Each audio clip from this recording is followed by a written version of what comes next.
Welcome to Recovery Uncovered, brought to you by Whiskey and Milk. I'm Adam Clark. I'm Sarah Sellers. As recovering addicts, we're on a mission to fight the stigma against addiction. And inspire those struggling by sharing the experience of real people in recovery. Because addiction doesn't discriminate. Behind every struggle, there's a person with a story. This is Recovery Uncovered. Attention, now arriving at your destination. The last house on the block.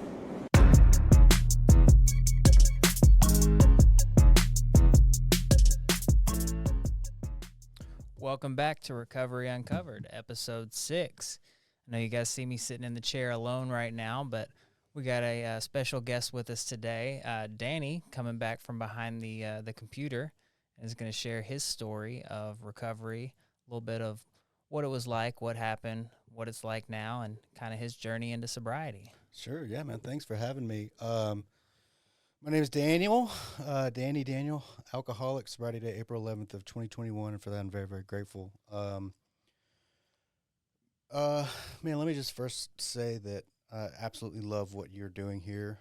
The world needs more people like you, more people like Sarah, more people like a lot of the people in this area's sobriety world. Really appreciate it, brother. Yeah, man, I just love what y'all are doing. So I guess where do you want to start? You want to? Yeah, I guess, I'll kind of leave it up to you a little bit, but just, like what it was like, when you first started drinking and using, kind of a little bit of how that progressed, and then, into, what events occurred that kind of made you realize, all right, I got to do something different, and then, we'll kind of wrap it off with the recovery piece of what it's like now. I mean, I already know a good bit of it, and how beautiful your life is today. Yeah. But for those struggling, I think it's important to be able to relate to what it was like before part. I know for me, before I got sober, like being able to connect with another alcoholic or an addict and hear their experience and them tell me that they felt the same way that I'm feeling 100%. was super powerful. Yeah, absolutely. I mean, probably the best way to sum it up. I mean, we could just say this word and then move on is messy. It was just messy, bro. It started, I had this feeling that I wasn't good enough from day one. I was adopted when I was 3 days old. To an incredible family, just an insanely incredible family. And even despite the fact that they were incredible to myself and my brother and my sister, I still had this feeling as that I wasn't lovable. I wasn't able to be loved. And it kind of stemmed from after, I realized after a lot of therapy and a lot of working on myself, it stemmed from that being removed from my birth mom when I was so young, and it's very, very common with people that are adopted, Yeah, I can only imagine. Right. So I learned from a very, very young age. I mean, I felt different from everyone. I felt I never felt like I fit in. I felt like I had to offer you something, and in return, I would get love from that. So I never felt as though I was good enough for anything. It was always, I had to do something for you in order for you to love me. Mm-hmm. And, it plays into when I was in active addiction. I honestly didn't have much to offer anyone, and it was soul crushing, Yeah. From a very young age, again, like I said, I just felt very out of place, out of the, just not normal. I compared everybody's outsides to my insides, and it just didn't match, Yeah, I relate to that big time. Right. Yeah, I still can be guilty of that. Oh, yeah, 100%. It's like I gotta pinch myself. Like, come on, come on back down to earth, because this is not real what you're thinking right here. So. Yeah, sometimes I see somebody with like a really nice car, and I'm like, oh man, they've got it so good. Right. They like fighting with their wife at home, and the Right, kids don't right. want to talk to them, and they're Yeah, about to get fired from absolutely. their job. And I'm like, Right. that Benz looks nice. Yeah, So yeah, he's and got to feel that's good. it's completely financed, Yeah. and And it's all bullshit. and they may have missed last month's payment. You know what Uh-huh. I mean? Like, because just shit's real right now. Yeah. So yeah, it was. I, I found a lot of peace in the arts. I I liked. I kind of stumbled into photography, and that became my man. That was my identity. You know, that Mhm. was again. It played into that me being able to offer someone something, and I could take a photo of them, and them and their parents would love it and shower me with love and affection, and it was like, yeah, that was, it was Yeah. just, so that really it reinforced that, I have no worth unless I can offer you something, Mhm. unless I can do something for you. No intrinsic value. Just about what you Exactly. can give. Exactly.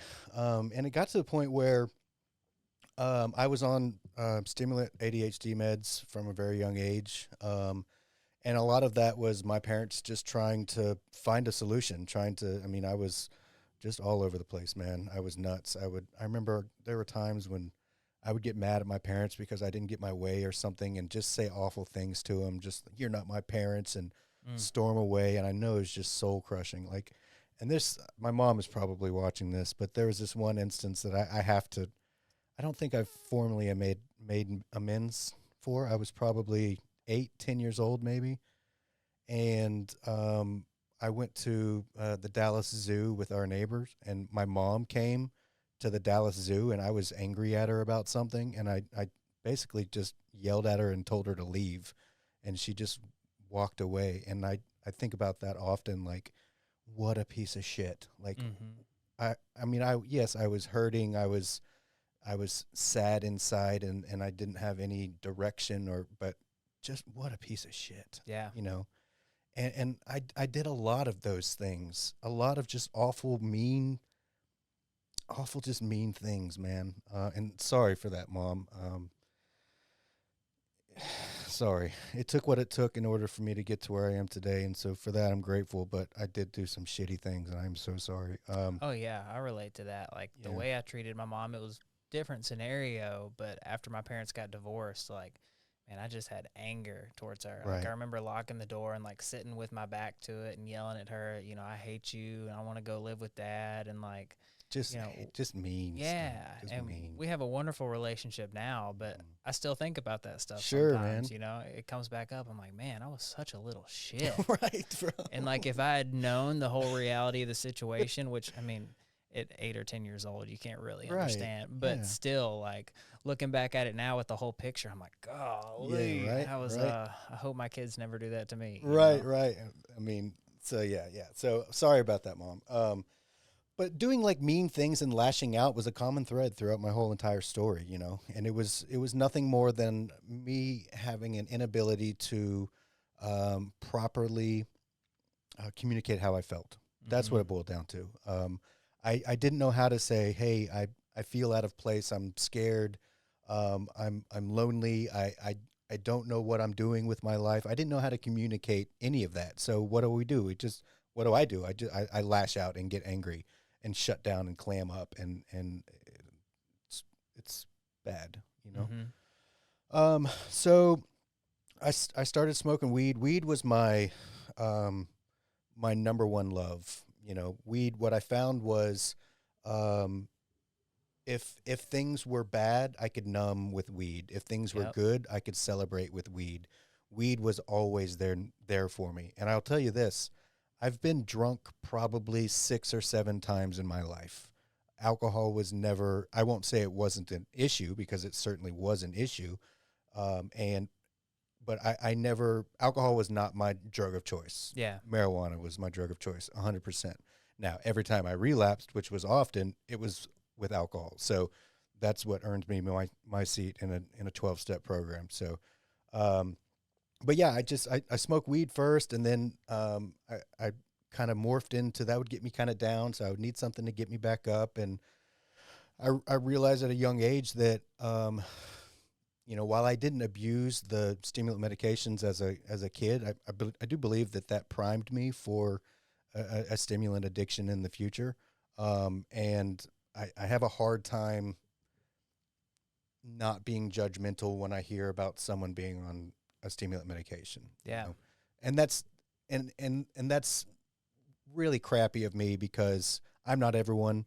Everyone is different. Everyone's Sure. chemical makeup is different. For some people, stimulant medication may be the perfect thing, but I know for me it was not. Well, and you're definitely not the only person to have had that experience Right, where right. childhood on Adderall, Ritalin, whatever, Vyvanse, leads you into being willing to try harder stimulants and, Coke or meth or whatever later on Right. down the line. Yeah, and that's precisely what happened. I went to rehab in 2005. Well, let me back up real quick. I went to the Brooks Institute of Photography and Film in Ventura, California, after I got kicked out of high school for getting in a fight halfway through senior year. And I went out there. I had one of those fork in the road moments. So since I got kicked out of high school, I had to either go get my GED, or I had to get a GED. Right? Yeah. So I was driving through Highland Park and had it scheduled, and I was in my 69 El Camino. I had a nice bowl of weed right here. And then on the other hand, on the other side, I had to go take a test that would enable me to study photography, which I loved at the time. What do you think I did?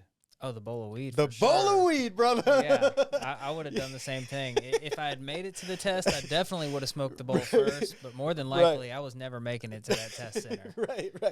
So Get stoned, get hungry, Right. and then I need to watch something. It was over with. So that day began the great lie of Danny Anderson. I told everyone that.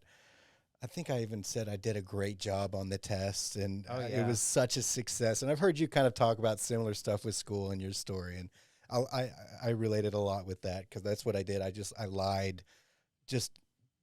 I had no shame.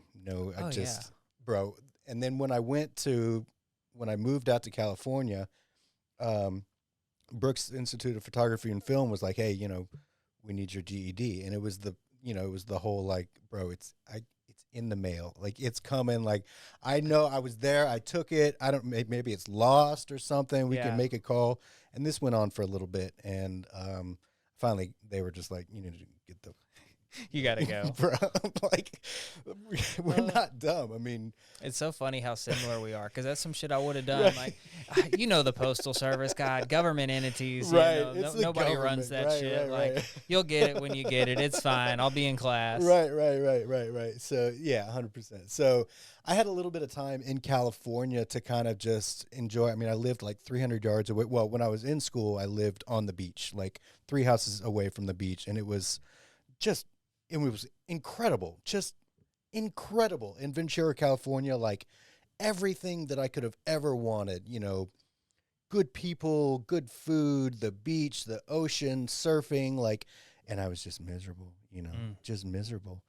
And I remember, this is one thing that really, this was kind of a turning point in my life.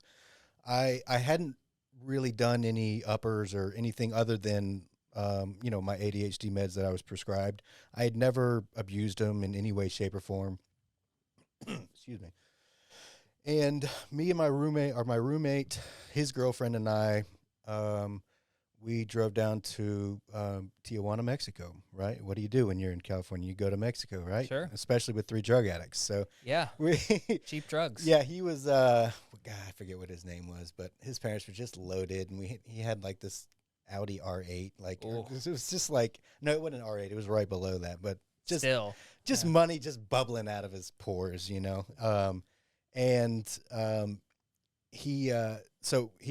basically funded the entire trip for all 3 of us. And that was my first experience with like someone who's unreasonably rich and unreasonably dumb, and just willing to, just not dumb, but in the grips of his addiction, I should say. Yeah. So we drove down there, and he was big into alcohol. He got drunk and passed out. We went to it was a strip club in Tijuana. There were donkeys there. At the strip club? Yes. Yes. And we got an 8-ball of Coke, of like great Coke. Yeah. And she and I, the boyfriend was passed out on we got a hotel somewhere. And so she and I did this 8-ball of Coke. And I remember walking around the streets of Tijuana just on cloud 9. Yeah. Just the sun was coming up. I felt as though I knew how to speak Spanish. We were walking around. I had my camera. Like I felt like I was just the most artistic. I mean, everything was incredible. Yeah. Everything was amazing. It was just incredible. And that it was at that moment that I made that decision. This is always going to be a part of my life. Mm-hmm. You know what I mean? Like this is incredible. It was just still to this day. It was the most incredible experience I've ever had in my life. There's something about that first time you do cocaine where it just makes you feel like Superman. Right. Like you're on top of the world. I mean, it doesn't last. No. But that first time, it's like, oh, yeah, this is what I've been missing my whole life. Right. Why doesn't everybody do this? Right. And absolutely, 100%. And then old boy woke up, I guess, and I think he wanted to go to the pharmacies and get a bunch of drugs. So he spent hundreds of dollars on drugs, and we drove back to Ventura just annihilated. I mean, everything that we could fit in our mouth, we fit in our mouth, and it was insane. It was excess, and I loved it. Yeah. I loved it. And from that point on, I was always searching for that. Mm-hmm. I was searching for that incredible experience, that walk through the streets of Tijuana, Mexico at sunrise and feeling amazing. And so that's what I was always kind of looking for. And I also knew that drugs and alcohol were a good numbing agent for me. Mm-hmm. Well, drugs more than alcohol, but certainly alcohol, if it was around, I would partake. But it was a solution for me. And that was the moment that it really, really kind of clicked for me that drugs and alcohol are a solution, and they will probably always be a solution. I can't ever imagine a world where I won't be doing this. Yeah. 100%. I relate to that feeling of just like, I don't know how I would live without it. Right. Right. And it got to the point where it's like, I don't know how I can live with it anymore either. Right. But for a long time, it's like, I don't know why anybody would go through life sober. Right. Like, you're just sitting there raw dogging reality. Right. Get out of here, dude. There's no way. I'm not doing it. Bro. It's Yeah. for the birds. Yeah. So I got kicked out of Ventura, and I was living with some girl that was in the school, I think. And then I don't remember what happened. I guess she was finally like, bro, what are you doing here? Like, and then I got an apartment by myself, and I was alone the vast majority of the time. I would ride my bike a lot, go eat some tacos on Main Street, and then just ride my bike for hours on end. And were you working all during this time? I refinished tubs for a little while, and that's another thing that will play into the whole scene here in just a minute. But I was more. No, I didn't have a solid job. Yeah. I was kind of, my parents, I feel like they wanted nothing more than my brother, my sister, and I to feel loved. Mm-hmm. And they were willing to do whatever it took for us to feel loved. And if that meant sending $100 a day so I can do whatever I want during the day, then they were going to do that, because they were not going to be those people that adopted kids and then those kids didn't feel loved. Yeah. They kind of had some sort of guilt right, going on behind the scenes there. And I don't blame them. No, I makes I sense. get it. Was it enabling? Sure. But and again, it everything happened the way it was supposed to. And today I'm proud of who I am. So we can't regret the past, but it is what it is. That's what happened. So no, I didn't work. I refinished tubs for a little bit, and there was one day that there was this guy Stuart that used to stack like rocks on the beach for tips, and he was always smoking a joint, and I was needing a new weed guy, and so I went and made friends with him. I was very effective at becoming friends with people who are in areas that I may need to tap into. You know, I think that's a common theme with a lot of people, perhaps in addiction, is we go and are really, really great to people that can serve us, you know. Absolutely. Kind of have that put on this mask to talk to Right, this right, person, right. and then this mask for this person. Right. And, So you become a chameleon. And what that fit in leads where to you is need to. right. And what that leads to is being completely inauthentic and being unable to know who you are. So this guy Stuart, we became friends, and he was homeless, and I let him come up to the apartment and take a shower. And in return, he could come and do that if he would help me with the tub business. So he was kind of like my assistant, if you will, or helper. And that didn't last too long. But there was one time where he came up to the house, and he had a little foil bag, or not baggy, but a little foil, but folded up. Yeah, like made a bag out of Right, foil. right. And he was like, "Bro, you gotta try this." And I was like, "What is this?" And he's like, "Just try it. Just try it." Of course, I'm gonna try it. Yeah. What do you like? I fought it like I wanted. No, I didn't. I don't even think I did that. I was just like, "Yo, bring it over here. What is this?" That's so funny how the addict mind works. 'Cause Yeah. my brain's too like, yeah, send it, dude. Right, Let's try this unknown mystery Yeah, I substance don't in the even. bag. And that's another. It's abundantly clear that I would be dead today if I was still in active addiction. You know what I Yeah. mean? Like, especially Because with all normal this. people don't think that No, way. they don't. They're No, like, bro, no. get out of my house. Right. Get this shit out of here. We're like, well, will it make me feel good? Homeless man with a bag of drugs in my house. What could go wrong? Sure, I'll take 2. Yeah. So right. So he chopped it up, and sure enough, it was like pure, like unadulterated meth, uncut, just like straight off the trailer. Off the trailer. and I mean, multiply that experience that I had in Mexico with Coke, multiply that times about 10. Mm-hmm. And that's what that meth was.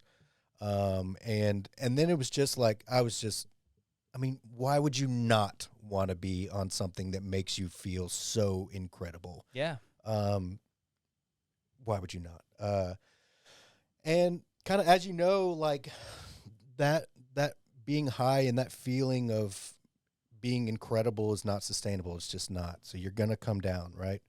And I came down hard, and I drove to San Francisco, had some drugs with me, ran out of drugs. I was too afraid to try to comp anymore. I was afraid of getting arrested.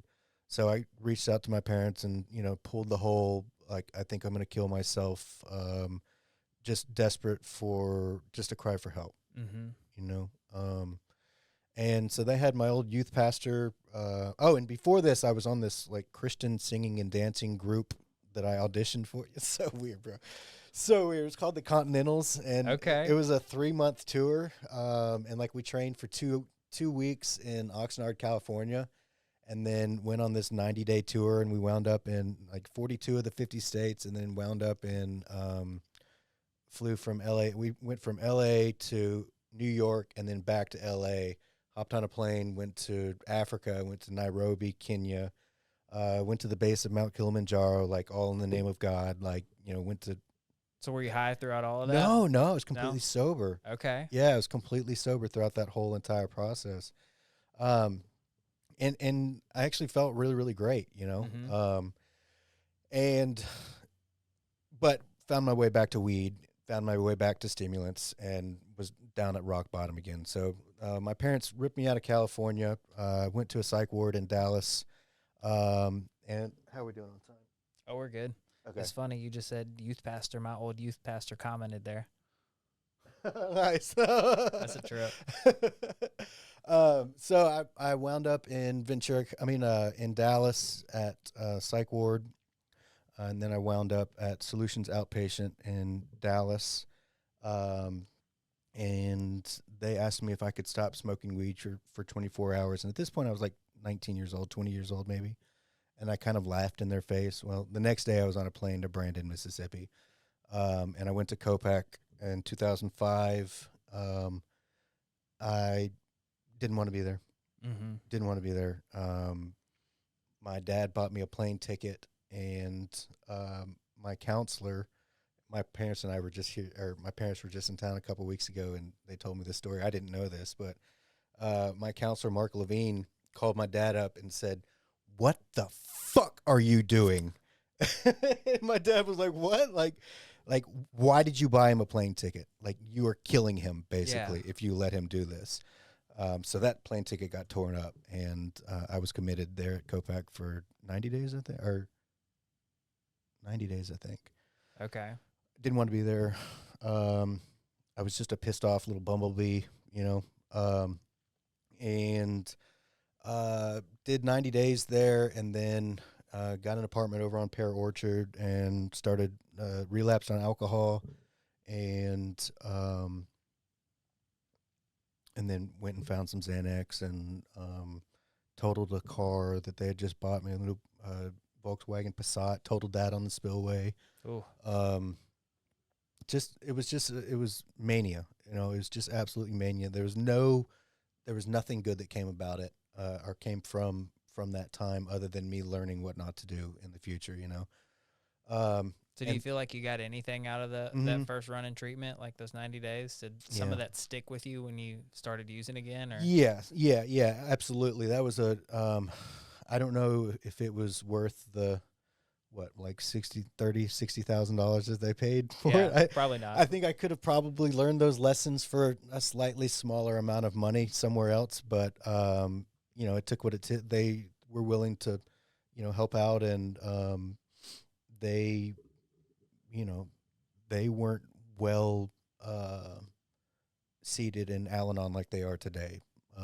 Like that kind of behavior today would not be tolerated. Yeah. It wouldn't be co-signed. They've learned how to set boundaries. Absolutely, absolutely, and detach with love. Like they're actually quite efficient at that.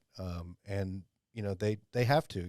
We're dealing with some stuff with family, and it's kind of a tough time. And fortunately, they're able to kind of learn from what worked with me and what didn't work with me, and apply that to what's kind of going on right now. And so stayed sober, or relapsed. Within 2 weeks, I had gotten a DUI. I was in jail. I asked it was just a mess. And I went back to Copac, stayed sober from that point for like 2 years. And then here comes I started a business, and got to the point where I wasn't happy, and the thought that maybe stimulants might be a good solution for me started to creep back in. Mm-hmm. And I went and got on stimulants, and I got a prescription for Vyvanse. And So you started back with them the legal route. Right. Yeah. And everything was fine. Like I won't say everything was fine. I didn't abuse them for like 2 years. Okay. And my business was growing. I was kind of just an awful like boyfriend and partner. And I mean, in hindsight, I was kind of just awful. But I was happy, Yeah. Well, you had your solution. I was happy, and it got to the point where I would have larger jobs, and business would begin to get more busy, and I would, pop maybe one more, and then, that would go on for a little while. I'd pop a little bit more. At the end of the month, I'd crash and wouldn't have any, and then, I'd be kind of just sad and depressed.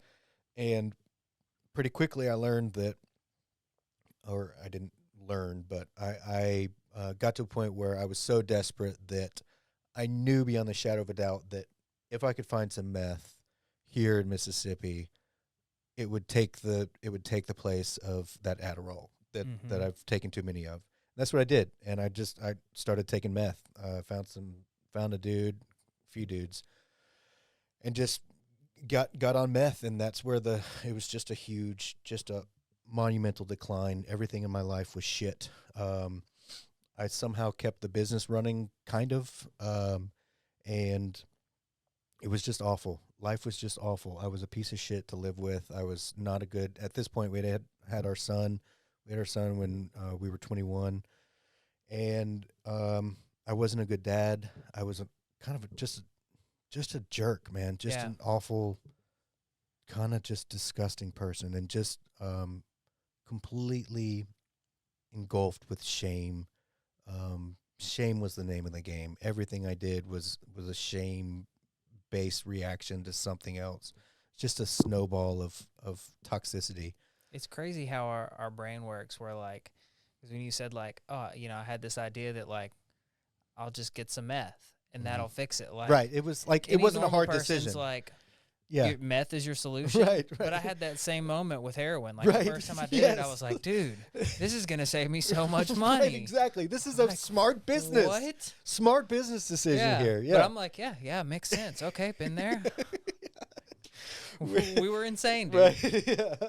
There's no two ways around it. But again, I can't stress enough. It took what it took for us to be where we're at now. Absolutely. So, you know, my wife and I went through a divorce in 2016, and that was a result of me just being back in my active addiction. You know, like it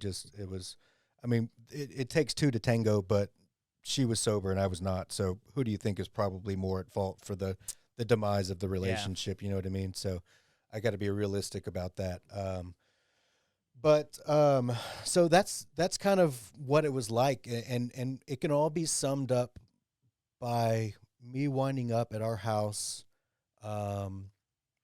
just wanting to kill myself and being in a position. I actually had a rental house a few streets away from where we were living. I moved out so I could kind of be close to our son, and my parents paid for that house completely 100%, $1,500 a month. They just like, it's just what happened. Yeah. In their eyes at this point, like, they wanted the best for our son, so they were Uh-huh. willing to, and they thought I was sober. I was gonna ask, did Yes. they know about No. you know, like the relapses or the periods in between? Yeah, or- no.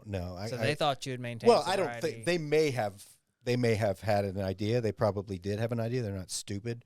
Sure. But I was trying to hide it, and like we had this like weekly call with the director at the Solutions Outpatient, or not the director, but the owner of Solutions Outpatient in Dallas.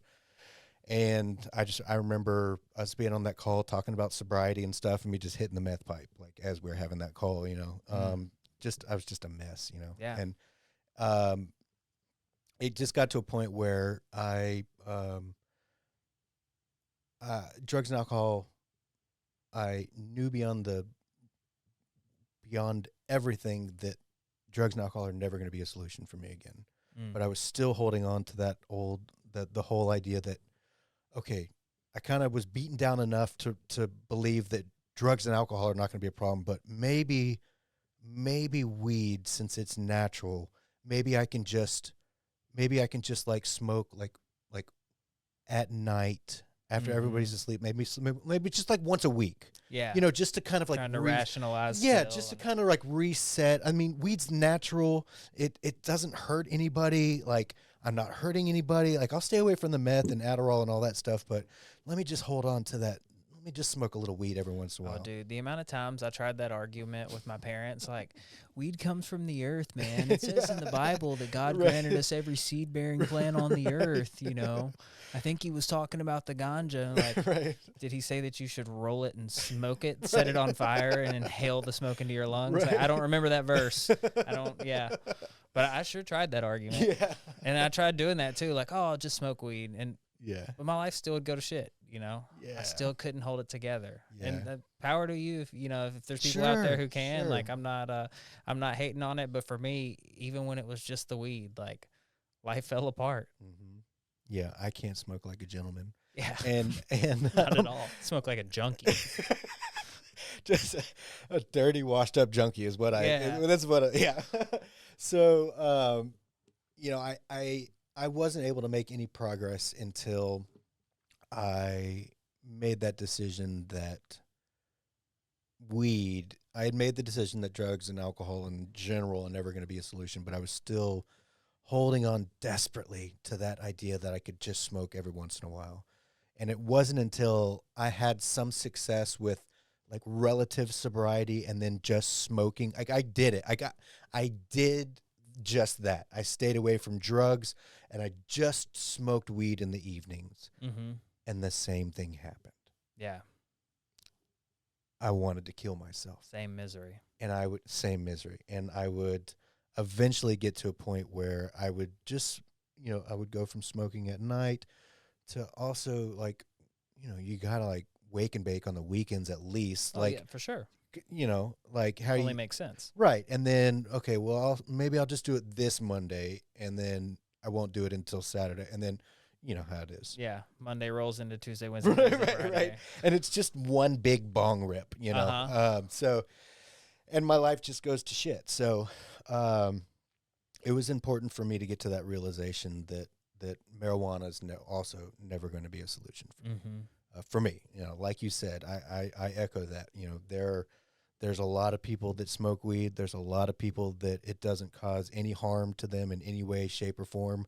But I would encourage those people to be honest with themselves 100%. about if weed is really good for you or if it's just something that you're unwilling to work on yourself and it's an effective numbing agent for you. Yeah, because that's what it was for me, even before I added in the other substances. I didn't do the same things on weed that I did on heroin or other. Like I didn't steal from my family. Right. I didn't crash cars. I didn't get arrested. I did get arrested for possession one time. But like the consequences on the outside weren't as bad, but I was still just using it as an escape. Right. And that's a really dangerous place for me to be in, no matter what I'm using. If I'm doing anything to try to escape my current reality, then there's obviously something I'm missing that I need to be working on in here. Right. And I have to be, man, I've been praying about this and today, and I feel like I feel like it's common for a lot of people, and it kept me from long-term sobriety for a very long time. And my hope in sharing this is, I may take a hit, but maybe it will help someone else find their path. And honestly, I genuinely don't give a fuck if people judge me because of this, because it made me who I am, and it was important for me to have these experiences in order for me to have long-term sobriety. So I had some, when I was younger, I had experiences with a dude, like an older dude, and it created a tremendous amount of shame, and I hid that very, very close. Yeah. And what happened was for some reason, it was such a traumatic experience for me. I was like 15, I guess. And it was such a traumatic experience for me. Like, I didn't think so at the time, but anytime in the future, like when I would get sober, I would be terrified that people would find out about that. Like, what would people think? People would think I'm gay. People would think less of me. People would think all sorts of awful shit. And I was never willing to get honest about that with anyone. Yeah. Same. Yeah. And it was hard, and I wasn't able to break through until I became at peace with those parts of me that did those crazy things as a child. And what I realized was, if I can be open and honest about that and help someone else, then that experience is now profitable to me. And that's my ultimate goal. I had a gentleman that was working for me, and he told my story. He was in recovery. He told my story, and he was talking to me about how he was about to do a fifth step, and he wanted to do it with a priest because he was so embarrassed about something in his past that he did, that he just couldn't be honest with his sponsor about that. And that was just like bing, bing, bing, like, bro, like that's exactly. And we were working at a vacant house, so it was like a safe time for us. And he got honest with me about having the exact same experience that I had. And I was able to just calmly and peacefully say, man, I did the same thing, and you don't have to hide it. You don't have to. The world is a completely different place now. Like, you can be honest, you can work through that stuff, and it doesn't have to control who you are or what you do in now or ever. Yeah. And so God was able to use that to help someone else. And hopefully that person was able to become at peace with those parts of them that were different from perhaps everyone else, or different they thought from everyone else. But, there's so much power in that. And like when you unload that thing that you feel like is your deepest, darkest secret, and it makes me different and I'm dirty because of it. And then somebody else can say, yeah, man, I've been there too. Like it just sucks all the power right away from it. You know, I had that same experience with, sexual abuse at a young age that I didn't even put on my fourth step. And thankfully I stayed sober up until I, eventually admitted it to somebody, but I admitted it to a sponsee because he admitted it to me and was telling me all the shame he felt about it. And then I was able to say, me too, man. Like I had not the same experience, but a similar one. And then after that one conversation with him about it, I've shared it on the podcast multiple times. I've shared it from the podium. I'll talk to anybody about it. It has absolutely zero power over me anymore. Exactly. But it held so much. Right. And it held so much power in the way that I looked at myself. Like I looked at myself different because of it. And because I looked at myself different, I thought that you would look at me different because of it. Exactly. And it's just not the case. Right. And it wasn't until I was willing to give that to God that I was able to start my journey. It wasn't until I was able to give that away, and be void of any fear of that coming back to haunt me in the future. Today, I genuinely don't give a fuck what people think about me. What's important to me today is that I'm helpful to other people. 100%. I just don't give a shit if you don't like me. I don't give a shit if you don't approve of who I am or what I do. I genuinely don't care, because in my heart I know that God has given me this incredible gift, and I want to use it to help as many fucking people as I possibly can. And what you think of me has no bearing on how I think about myself today. Well, I don't get my value from people anymore. Exactly. That's the big kicker, is that, I realized intrinsically through God, I have value. And that's where I'm trying to align myself, not with what whoever thinks about me or doesn't like about me, or like, that's fine. Like, I know who I am today, and I'm okay looking in the mirror today and seeing the man that looks back at me. So like, if you don't like me, like, bye. Right. Right. Who cares? And it's not that I still desperately want you to love me. Oh, 100%. But if you don't, go yourself. Yeah. Like, it's fine.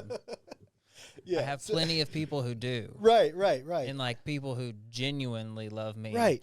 And I don't have to doubt, whether what they tell me they feel about me is the truth anymore. Because that was when I was using, like, I had those fair weather friends, the good time buddies, and but then when I got sober, they all disappeared. Right. And like, we have friends nowadays who, no matter what I'm going through, like, they'll show up. Even if I tell them not to show up, they'll be like, they're bitch, even I'm coming. more going to show up. Yeah, like, get out of here. I'm on my way already. Just unlock your door. Yeah. Like, fine. Yeah, exactly. And that's one of the things, like, what it's like today is it's freedom, is everything perfect? No. Like, shit is hard. A lot. But today, the difference between today and what it was like before was, before I was searching for comfort at all times. I needed comfort. I needed security. I needed more money because that made me feel secure that I was a good man. I needed more of everything because that would make me feel okay. And today in sobriety, I actively search out opportunities for growth. The ice bath being one of those things. I started it, 7 months ago, and I haven't missed a day since I started. And Like went on vacation to Texas. I drained it, threw it in the back of the truck, and took it with Brought us. it with you. Yeah, like That's awesome. it's like it's and what that taught me. If you've never did a cold plunge, how are we doing on time? 40. Okay, good. Oh yeah, we're good. We're good. If you've never done a cold plunge, what it does is it teaches you to sit in that extreme discomfort. Because when you get in that water at 42 degrees, your body is literally telling you that you are going to die. Yeah. And you need to get out immediately and with great vigor now, or you're going to die. And what you train yourself to do is to be able to sit with that. You know, that the ice bath has been an incredible tool for me in my own personal growth and becoming at peace with every part of me. Talking about internal family systems, all of my parts, we all have a meeting up at the table once a week. And if anybody has any concerns, I run to that guy and I ask him how I can help him. Today, there's no internal strife. There's no internal misery. Nobody's talking negatively about each other. So the ice bath allows me to kind of sit in that discomfort. Yeah. And learn to appreciate that discomfort, because I know on the other side of that, I'm going to feel better mentally, physically, but I have to sit in this right now, and it's going to be hard, and it's going to suck. Like, not once have I gotten in there and be like, oh, you know what, I really enjoy this. Yeah, this is great today. This is fantastic. And the mere fact that I actively search out and I do that without fail, that's a good indicator to me that I have fundamentally changed who I am. I haven't. God has changed who I am. And today in sobriety, I'm a person that's not searching for comfort. I'm very much searching for discomfort, because in discomfort, that's where I have the maximum growth. Yeah. So are things great all the time? No. Do I have problems? Yes. Am I going through transition periods right now and it's really, really hard?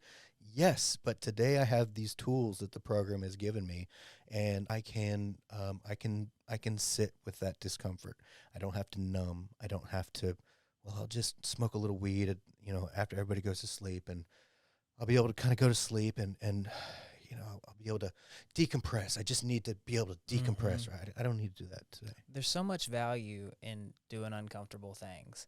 It's one of the things my first sponsor told me. He's like, you just got to do that uncomfortable shit. Right. Just do it. Right. And like you said with the ice bath, like, training your mind to realize that, like, this sucks, this is miserable, this is uncomfortable. Every cell in my body is telling me, get up, get out, run, stand next to a heater. But then also, like, learning that discomfort doesn't mean I'm going to die. Right. Like, it's not the end of the world. When I was drinking and using, I was always chasing comfort. I was always trying to ease some sort of pain. And like you said, like, not every day is just wonderful today. Sometimes I go to work and I'm like, I hate this place. I hate everybody in here. This sucks. I don't know why I work here. And that's a job that I prayed to get. Right. Exactly. Yeah, I can still go from grateful to ungrateful so quick. Sure. But the benefit of being able to be okay, even when the world around me seems like it's crashing down, like, that's something that I never had before. To not have to run, to not have to hide, to not have to escape. I love that. I didn't realize that you've been doing the ice bath every single day. I knew you'd gotten big into it. Bro, I'm a drug addict. Like, when I find something that is good for me, whether or not it's comfortable or not, like, I'm gonna latch onto that thing. I feel that.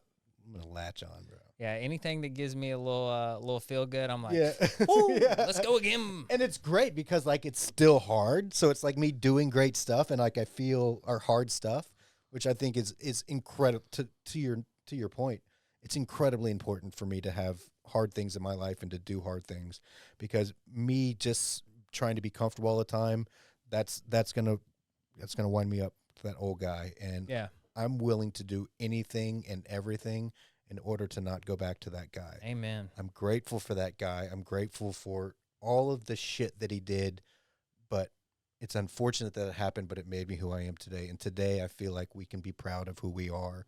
And like you said, look in that mirror and not hate every cell in that body, but in actuality, kind of like that person and be proud of the person that's looking back at us, and now be able to turn those negative experiences that we had when we were in active addiction into something that's profitable for us, and to be able to help other people who may be going through the same thing. That's the most beautiful part out of all of it to me. I agree 100% with what you said. Like, I wouldn't go back and change any of it. Do I regret some of the behaviors? A lot of them. 100%. But like, those behaviors, those situations, those experiences made us into the men sitting here across from each other talking. Right. And now we both spend a good portion of our time trying to share our story, carry this message to other people who are still sick and suffering, dealing with exactly what we went through. And we've gotten to see the benefits of it. Right. When you get to share something like something where sexual abuse, or like, I remember speaking at a meeting when I don't know, I hadn't been sober super long, like maybe a year, and I shared about stealing from my grandmother. And that was something I had so much shame over. I'm Right. like, who on this earth would steal from an 80-year-old woman with dementia? Well, and I shared that, and then I would somebody, have had I had the opportunity. yeah, we all would have. Yeah. But I still thought I was different. Right. But every time I share something like that I feel like makes me bad or makes me awful, inevitably somebody talks to me afterwards and they're like, hey man, I really appreciate you sharing that. I stole from my grandma too, and I thought I was the only one. Mm-hmm. And then all of a sudden you can see the light switch back on of like, all right, maybe I can do this thing. And that to me makes it all worth it. Absolutely. If there's any part of it, any part of the whole recovery process that makes it all worth it, it's being able to help somebody else get out of it. Right. Because if I can't do that, if I don't share my story, then like, what was it all for? Exactly. It gives it all purpose and meaning. That's what it's all about, being able to share our stories and give back to those that are still suffering. I'm unbelievably grateful today for everything that God has put in my path, the good, the bad, the ugly, everything. I'm just unbelievably grateful for sobriety. And one thing that I definitely want to stress real quick here, and I'm going to say this, and then I'm going to hop over there, and you can kind of wrap it up, and then we'll cut it out. But I want to be very clear that in my story, and this is not anything that this is. I'm not a representative of Recovery Uncovered or Whiskey and Milk or anything, but for me, Alcoholics Anonymous was my solution. I tried faith-based, and it didn't work because I wasn't ready. My best friend tried AA. It didn't work because he wasn't ready. It didn't work until he went to a faith-based program. There's SMART programs. There's all these different programs, and I say all this to say, just because AA worked for me doesn't mean it has to work for you. And if you can find a path to sobriety, for long-term sobriety, and it works for you, I support that 100%. Oh, you will yeah. never, ever hear me talk negatively about any path to long-term sobriety. If it works for you, I'm proud of you. I support you, and I'm here for you no matter what. 100%. I'm right there with you. There's so many different paths that we can take to recovery, so many different 12-step and other recovery programs, and each one of them that gets you off of the streets, gets you out of that old life that we used to live, it is absolutely beautiful, and it absolutely has value. And again, I just want to say, I really appreciate you coming from behind the computer this week and hopping in the chair with me, Danny. I had a guest kind of had to make a change of plans last minute, so Danny came in clutch. But, I guess we're going to wrap it up here, and we'll see you guys next week. Attention, now arriving at your destination. The last house on the block.